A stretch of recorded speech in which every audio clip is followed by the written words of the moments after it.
Assalamualaikum viewers, this is Yasir Ansari and you are watching my YouTube channel. तो viewers, Babar Azam ने दूसरी century अपनी BBL में मार दी है। जी हाँ, और बाबर आजम ने एक बहुत अच्छी निस सेंचुरी मारी, आई एम सॉरी सेंचुरी नहीं, निस सेंचुरी दूसरी मार दी है बीबीएल में 50। और बाबर आजम ने एक बहुत अच्छी 50 मारी, ये लोगों को लगता है। जी हाँ, मैं दोबारा से बोल रहा हूँ, ये लोगों को लगता है, ऐसा है नहीं। मैं आप लोगों को हकीकत से आश्कार कराने के लिए वीडियो बता रहा हूं ताकि आप लोगों को हकीकत का पता लगे बेसिकली सीन क्या है। देखिए व्यूअर, सबसे पहले तो ये जो लोग ग्लोरीफाई कर रहे हैं ना बाबर आजम की सेंचुरी को और मैच विनिंग बोल रहे हैं, ये सबसे बड़े धोखेबाज है क्रिकेट के। इन्होंने ही क्रिकेट बेच कर सबसे ज़्यादा शायद पैसा कमाना है। जो जो क्रिकेट से मुंसलिक हैं, क्रिकेट से उनका ताल्लुक रहा है, या कभी क्रिकेट खेले हैं या खेले नहीं है तो उन्होंने कोचिंग की है, या पहले खेलते रहे अब कोचिंग कर रहे हैं। मैं नाम नहीं लूँगा, आप लोग खुद समझ जाएंगे।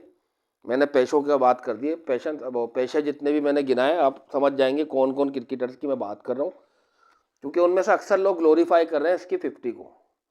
बिल्कुल 50 ये ग्लोरीफाई करने के काबिल है नहीं। वीवर सिर्फ 165 रन का टारगेट था। जी हाँ, बाबर आजम की जो टीम है सिडनी स्ट्राइकर्स को, इसको सिर्फ 165 रन बनाना था। पहले तो ये बात समझ लें आप। और गाइस, ये विकेट का आपको बताऊं जिस पे डेविस ने आकर 35 रन बनाए 15 गेंदों में। एक प्लेयर और जो इससे पहला आया था उसने भी 200 रन के स्ट्राइक रेट से खेला।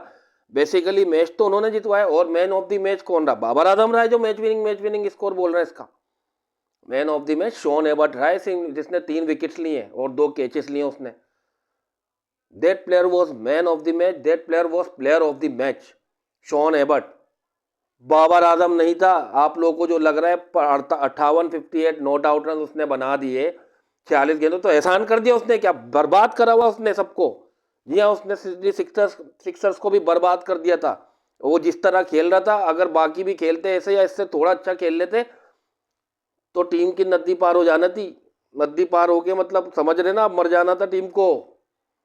कोई बाबर आजम ने ऐसी इनिंग नहीं खेली जो मैच विनिंग इनिंग हो। बस एंकर प्लेयर बोलना आप इसको। अबे भाई, कब तक एंकर प्लेयर समझते रहे इसको। इसने इस मैच में भी गड़वा दिया था बेसिकली।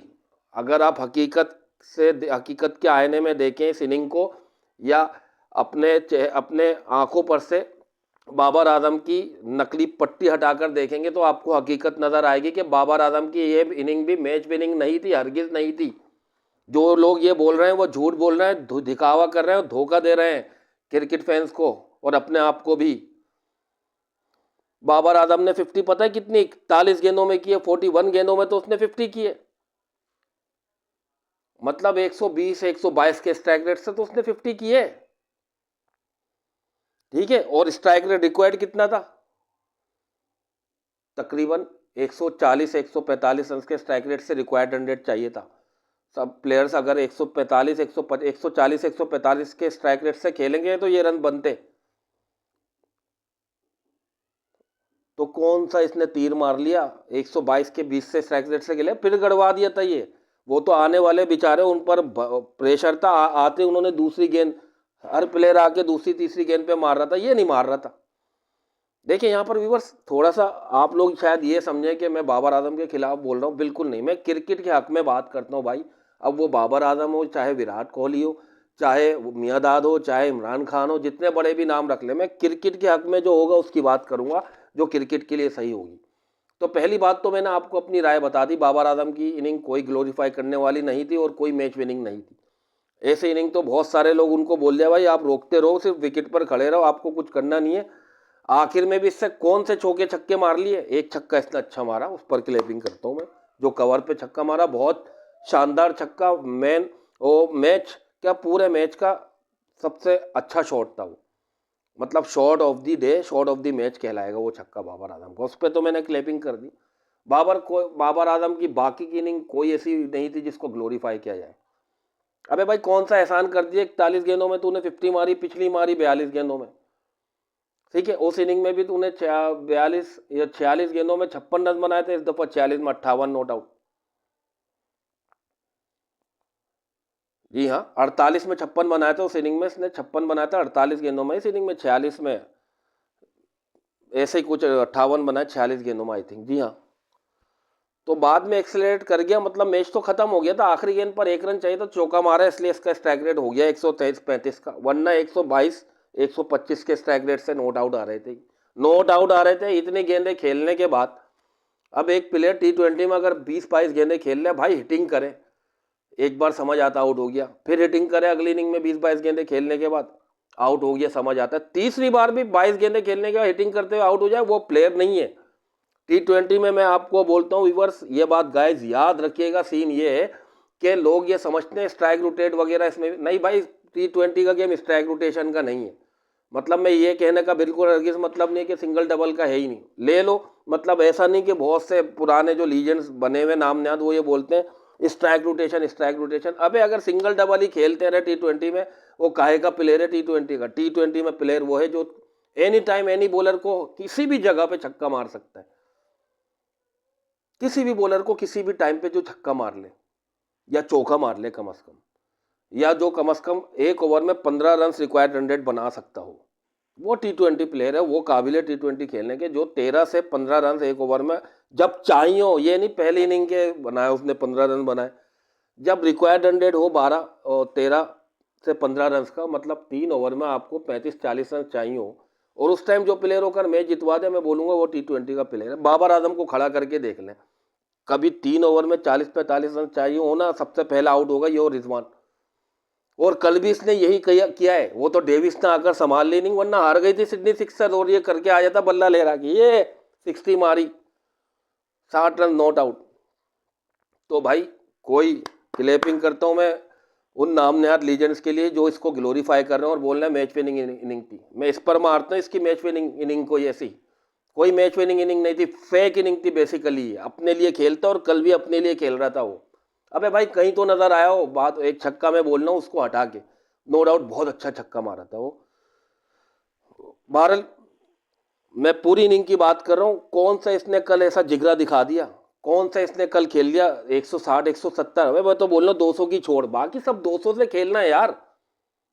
हर प्लेयर आके अब अपने आप को स्टेब्लिश कर चुका है, जो पुराने भी है वो भी 200 170 180 के स्ट्राइक रेट से खेलने लगे, या कम से कम 150 के ऊपर तो जाते हैं।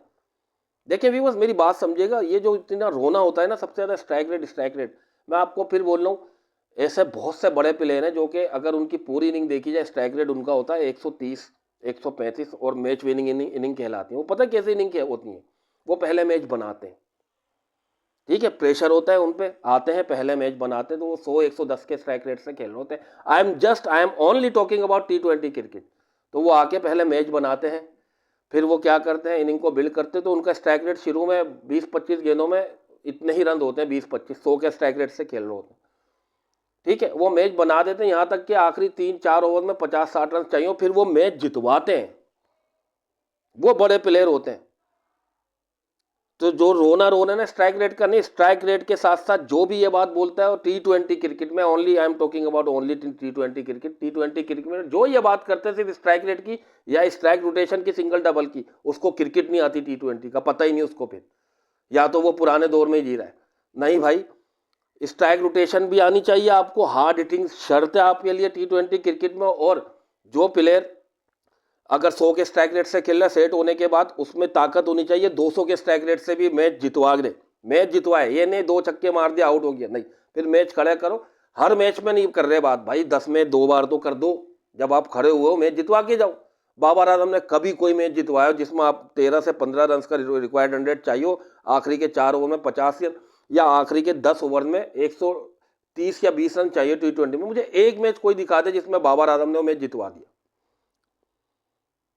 जिसमें बाबर आजम ने 12-13 का रिक्वायर्ड रेट निकाला हो, मुझे कोई एक मैच दिखा दो। आउट होके गया सबसे पहले, 10 रन पे इसने एक मैच जितवाया साउथ अफ्रीका में, 10 रन का रिक्वायर्ड रेट रिक्वायर्ड था, वो पहला ओवर से बन रहे थे वो, क्योंकि वो ग्राउंड ऐसा था, छोटी छोटी बाउंड्रीज थी, ठीक है। इसके अलावा एक इंग्लैंड के खिलाफ इसने T20 में सेंचुरी बनाई थी, उसमें भी 200 से ज़्यादा का टारगेट था, तो 10 रन का 10 साढ़े 10 का स्ट्राइक रिक्वायर्ड रेट था, उसमें भी सेंचुरी मारी थी। ये 2 मैच में आप पिछली वीडियो देख ले, बता चुके हैं 2 मैचेस के अलावा बाबर आजम ने कभी 10 से ज़्यादा स्ट्राइक रेट से भी 10 से ज़्यादा इकोनॉमी रेट भी नहीं बनाया आखिरी 10 ओवर में या शुरू के 10 ओवर में। इन 2 मैचेस को हटा दें, ये तो शुरू की बात है ना, तब तो हम तो बाबर आजम का मैं तो बहुत बड़ा फैन मैं बहुत बड़ा फ़ैन था बाबर आज़म का, और अब सोचता हूँ कि यार मैं क्या था ये और किसका फ़ैन था मैं? बाबर आज़म ने ये एक दिखावे की एक 50 पर लोग जो ग्लोरीफाई कर रहे हैं, जिसकी प्रेज़िंग हो रही है, इतनी एडमायरेशन हो रही है इस इनिंग की, बिल्कुल ज़रूरत नहीं है। मैं बोलता हूँ ये एक फेक इनिंग थी, इसने अभी तक कुछ नहीं सीखा, अभी भी इसको रिक्वायर्ड 100 आप दे देना, आखिरी 10 ओवर में 150 रन या 130 रन भी चाहिए हो, मैं देखता हूँ बाबर आज़म कैसे बनाता है। अच्छा प्लेयर भी इसके साथ रिजवान जैसा खड़ा कर दो, जैसे इन्होंने खाया हमारी टीम को। नाम बड़े, दर्शन छोटे। वो तो डेविस वगैरह कर रहे थे, कल रन बन गए, वरना 10 का रिक्वायर्ड रेट, 9 का रिक्वायर्ड रन रेट 9 का था, वो भी नहीं बनाने देता ये अपने टुक टुक के चक्कर में, खत्म हो जाता मैच, हार जाती सिडनी सिक्सर्स। वो तो दुआ दे सिडनी सिक्सर्स वाले डेविस को, और उससे पहले जो प्लेयर आया था उसने भी 200 के स्ट्राइक रेट से 30-35 रन किए। तो व्यूअर्स, ये थी मेरी आज की वीडियो लोगों की आंखें खोलने के लिए कि प्लीज़ इसको एडमायरेशन ना करें। कोई ऐसी इनिंग मैच विनिंग नहीं थी, ये फेक इनिंग थी, अभी भी इसको कोई अकल नहीं आई है, कोई जिगरा नज़र नहीं आया इसकी इनिंग में। तो मिलते हैं नेक्स्ट वीडियो के साथ, तब तक के लिए अल्लाह हाफिज़।